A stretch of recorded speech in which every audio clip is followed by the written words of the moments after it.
Değerli basın mensupları, hepiniz öncelikle hoş geldiniz.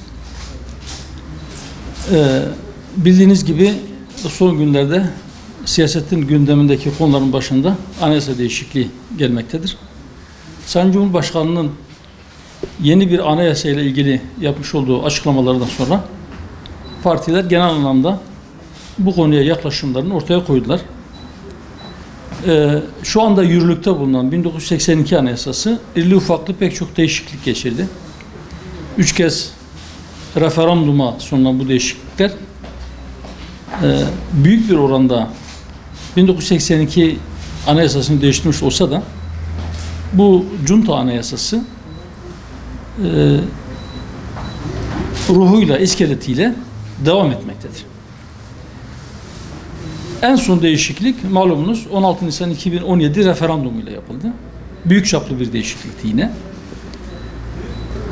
Yine hatırlarsanız 16 Nisan 2017 referandumundan önce biz bu referanduma sunulan anayasa değişikliğinde evet oyu vereceğimizi, bu değişikliği destekleyeceğimizi deklare etmiştik. Gerekçelerimizi açıklarken de şöyle demiştik. Mevcut Junta Anayasasını tamamen değiştirmek gerekir.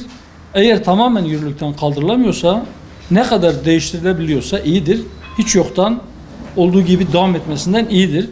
İnşallah bu değişiklik tamamen yeni, sivil, özgürlükçü bir anayasa yapımına giden yolu açacaktır diye ümit ediyoruz demiştik o zaman.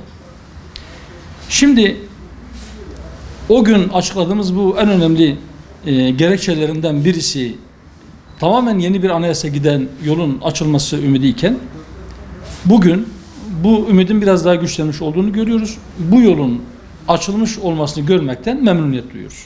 Öncelikle bunu ifade etmek istedim.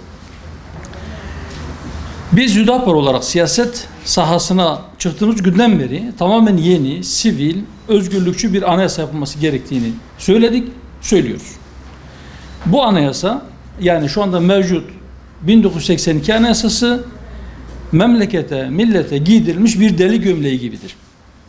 Junta mantığıyla insanlarımızın özgürlüğünü, hürriyetlerini sınırlandırmakta, vesayet kurumlarıyla da siyaset alanını daraltmakta, kollarını bağlamaktadır. Olabildiğince geniş bir katılım ve katkıyla yeni bir anayasa yapmak mümkündür. Bu fırsatı heba etmemek gerekir. Bu fırsatın heba olması durumunda sebep olanlar bunun vebalini taşıyamayacaklardır. Bu vebalin altından kimse kalkamaz. Bizler Hüdapar olarak anayasa değişikliği konusunda üzerimize düşeni yapmaya hazırız, katkı vermeye hazırız. Başkanlık Divanı toplantımız vardı bugün. Başkanlık Divanı toplantımızda siyasi partilerden randevu talep etmeyi kararlaştırdık bu anayasa değişikliği konusunda.